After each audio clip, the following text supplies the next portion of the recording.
নমস্কার, জয় মা জয়শঙ্কর।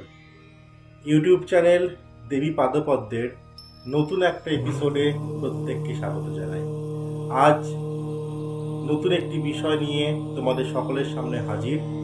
আজকের যে বিষয়টিকে নিয়ে আজকে আমরা আলোচনা করতে চলেছি তা তোমরা আমাদের হেডলাইন থেকে দেখে বুঝতে পেরেছো যে আজকে জগন্নাথ দারু ব্রহ্ম পুরুষোত্তমের রথযাত্রার মাহাত্ম্য নিয়ে আজকের এই এপিসোড। অনুষ্ঠান শুরু করব তার আগে প্রত্যেক দিনের মতো আমার স্বপ্নাদিষ্ট শ্রী শ্রী জয়শঙ্করী মায়ের পাদপদ্মে আমার অনন্ত কোটি প্রণাম।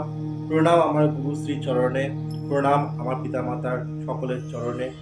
বয়োজ্যেষ্ঠ যারা রয়েছ, এই মুহূর্তে যারা দর্শন করছো বা দেখছো এই ইউটিউবের এই অনুষ্ঠানটি, যারা গুরুজন রয়েছ, পিতৃ মাতৃতুল্য রয়েছ, প্রত্যেকের চরণে আমার প্রণাম এবং ছোটদের জন্য রইল অনেক অনেক ভালোবাসা। আমরা আরো একটি উৎসবের দোরগোড়াতে এসে উপস্থিত হয়েছি। প্রভু জগন্নাথ রথে যাত্রা করবেন গুন্ডিচা মন্দিরের দিকে। ভক্ত ভগবানের এক মিলন ক্ষেত্র হিসাবে প্রকাশিত হবে পুরীর রাজপথ। কুরুক্ষেত্রের যুদ্ধতে আমরা দেখেছিলাম ভগবান ভক্তকে এগিয়ে নিয়ে চলেছেন সামনের দিকে। অর্জুন নর, তিনি সমস্ত নরের মধ্যে উত্তম, তাই তিনি নরোত্তম, এবং সেই নরোত্তমকে এগিয়ে নিয়ে চলেছেন সারথি হিসাবে পুরুষোত্তম। আর এই রথযাত্রাতে পুরীর জগন্নাথ, জগতের নাথ, জগতের পালনকর্তা, দারু ব্রহ্মস্বরূপ, তিনি পথে নামছেন এবং ভক্তরা তাকে এগিয়ে নিয়ে চলেছেন সামনের দিকে। এ এক মহামিলন ক্ষেত্র,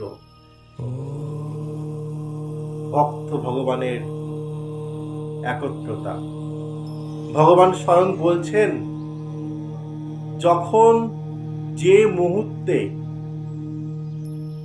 কোনো ভক্ত রথে উপবিষ্ট অবস্থাতে আমাকে দর্শন করে, তার সমস্ত পাপের স্খলন হয়, ক্ষয় হয়ে যায়, সে স্বর্গ প্রাপ্তি লাভ করে।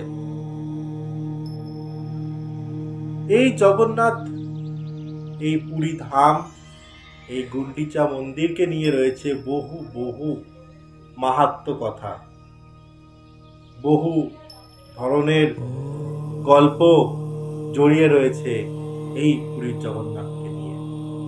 তিনি জগতের নাথ, তিনি সারা বছর এই পুরীর শ্রী মন্দিরে তার কর্মক্ষেত্র, তার কর্মবেদিতে জগতের পালনার্থে তিনি বিরাজ করেন।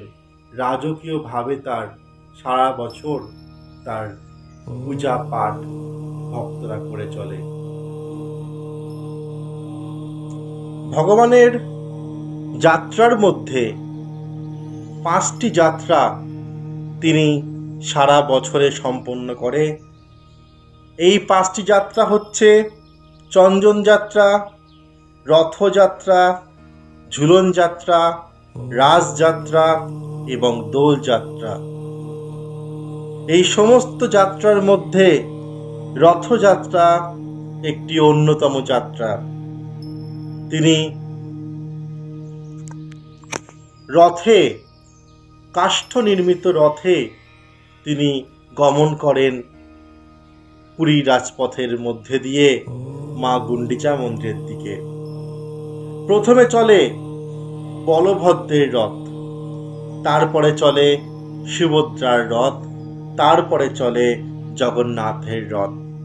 এই 3টি রথের চলমানতা এক অদ্ভুত আত্মিক অভ্যন্তরীণ তত্ত্বের বিকাশ সাধন করে থাকে।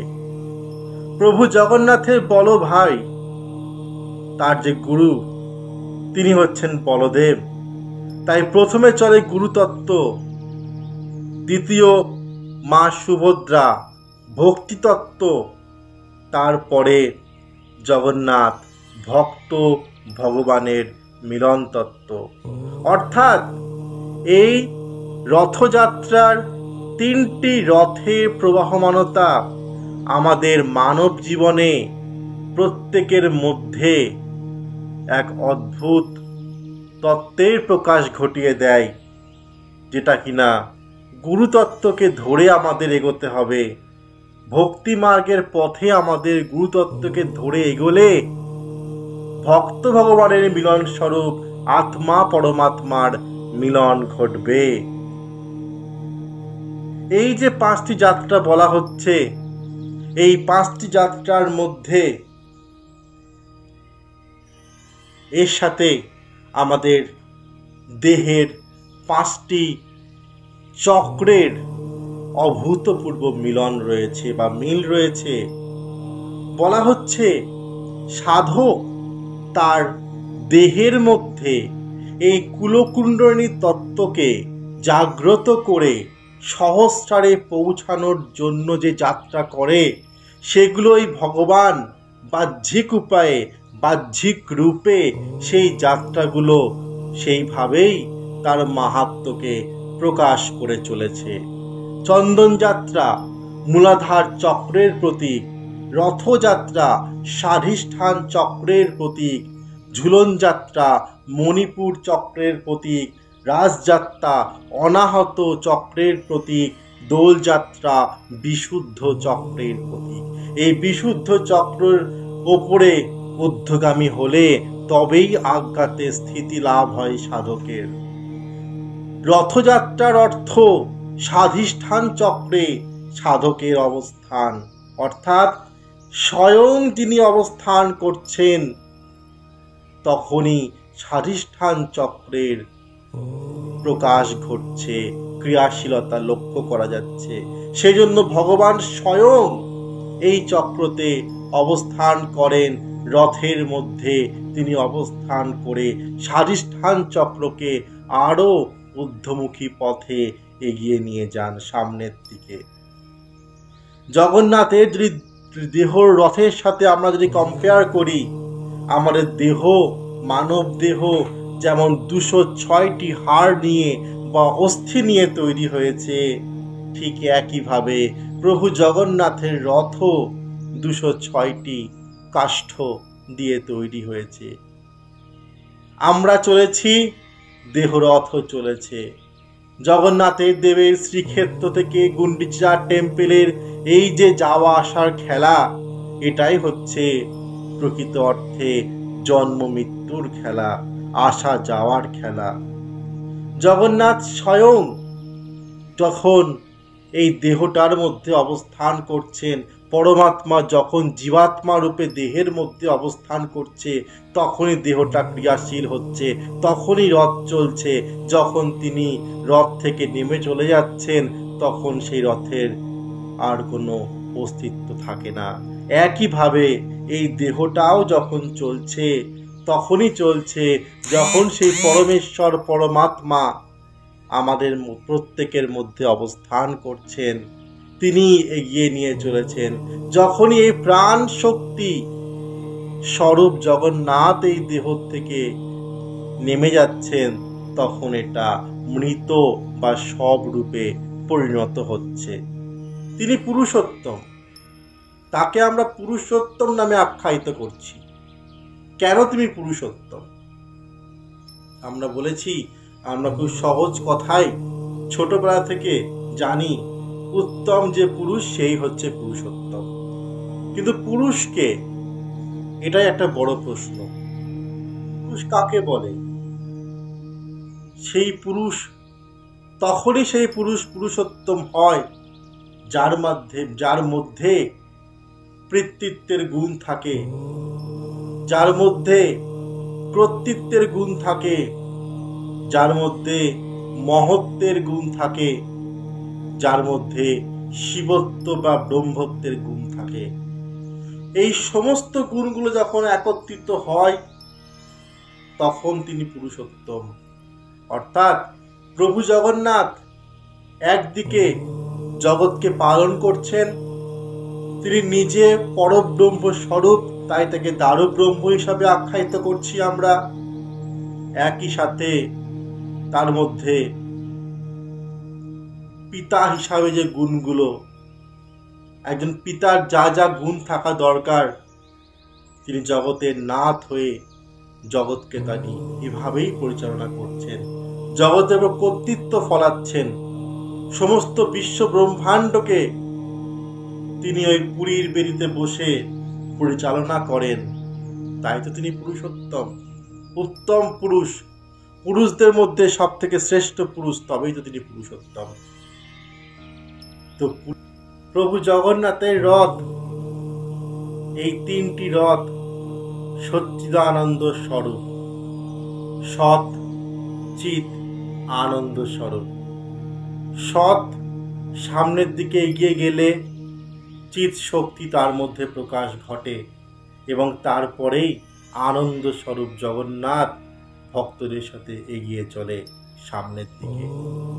যদি আমরা তার চাকার তত্ত্বতে আসি, যদি আমরা সংখ্যা তত্ত্বের বিচারে এই তিনটি রথের চাকার যে সজ্জা বা চাকার যে সংখ্যা যদি আমরা বিচার করি, সেখান থেকেও আসবে এক অদ্ভুত তত্ত্ব।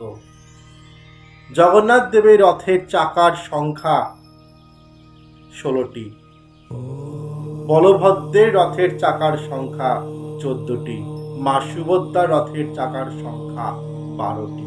এই 16, 12, 14 যুক্ত করলে হয় 42। 4 + 2 সংখ্যা তত্ত্বের বিচারে 6 সংখ্যা আসে। এই 6 হচ্ছে শত চক্র, অর্থাৎ দেহের মধ্যে এই 6টা চক্রের পরিপূর্ণতা। জগন্নাথ দেবের রথযাত্রার এই সমস্ত চাকার তত্ত্বকে যদি বিশ্লেষণ করি, আমরা একইভাবে দেহতত্ত্বেরও একটা বিশাল জায়গা খুঁজে পেয়ে থাকি। তিনি নিষ্পলকভাবে জগতের অবস্থান করছে। তার দেহের যদি আমরা তত্ত্বকে বিশ্লেষণ করি, দেখব যে তার চোখে কোনো পলক নেই, তিনি নিষ্পলক। কেন?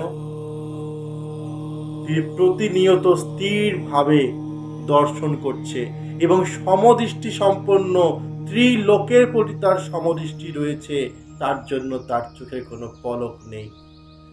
তার হস্ত নেই। বিষ্ণু ভগবানের এই অবতার বিশ্বকর্মার অর্ধনির্মিত রূপ। এই হস্ত বা হাত আমাদের কর্মকে ইন্ডিকেট করে। তিনি কর্মবন্ধন মুক্ত, তার জন্য তার হাতে কোনো প্রয়োজন হয় না। তার চলাচলের জন্য কোনো পা নেই।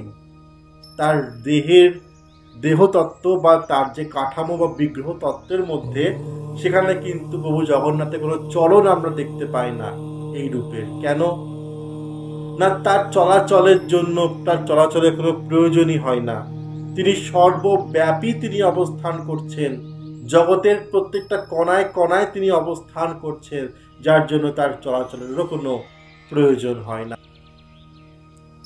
প্রভু জগন্নাথ যখন পুনর্যাত্রার সময়, যখন গুন্ডিচা মন্দির থেকে শ্রী মন্দিরে ফিরে আসেন, তখন তার রূপ হয় দক্ষিণা কালী, যার জন্য শাস্ত্রের মধ্যে বা বিভিন্ন রকমের পুস্তকে আমরা এই শ্লোকটি পাই: উগ্র তারা সুরা পানি সুভদ্রা ভুবনেশ্বরী নীলাদ্রৌতু সাক্ষাৎ জগন্নাথ দক্ষিণা কালিকা।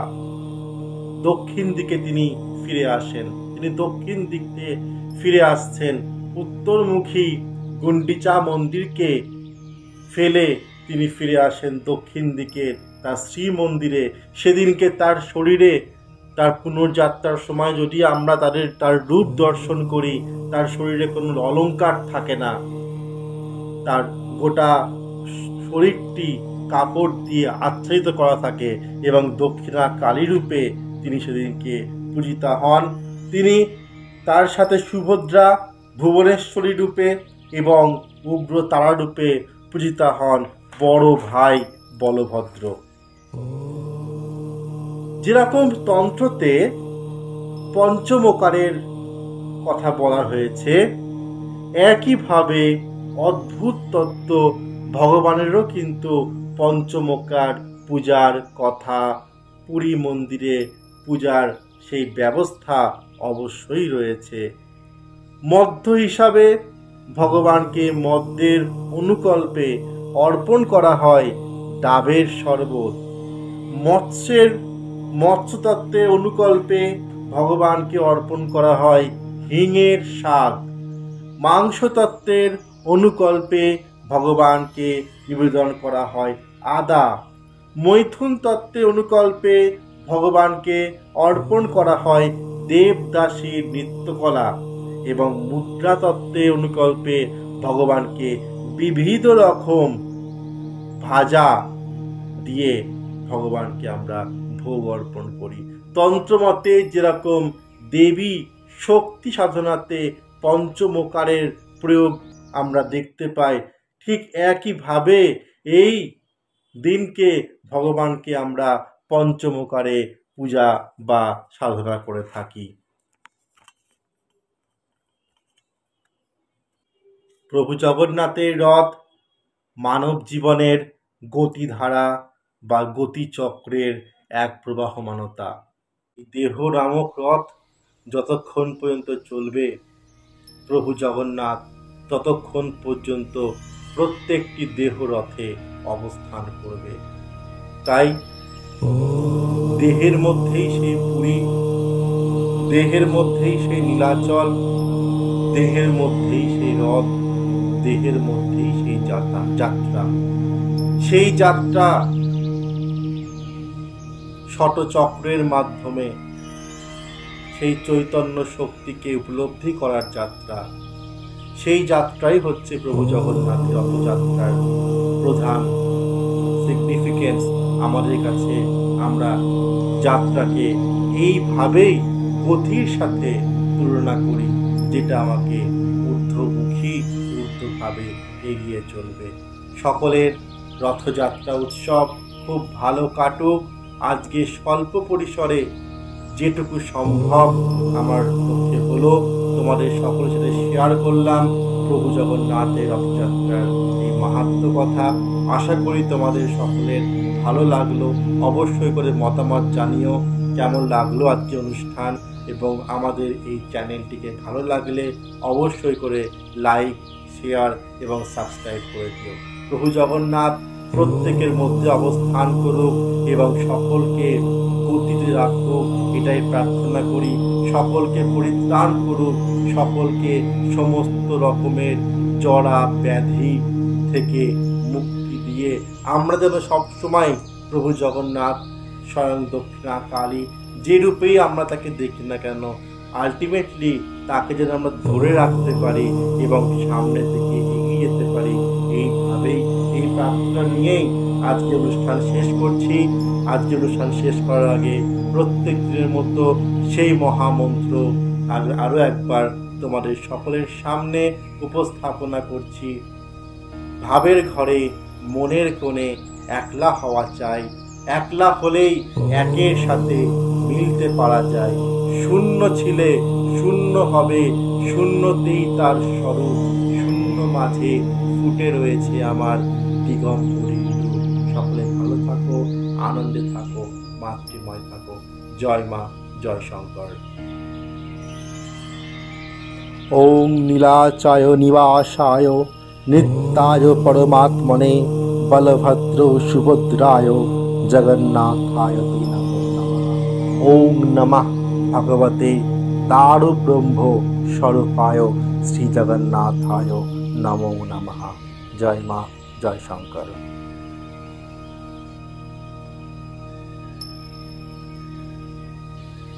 Oh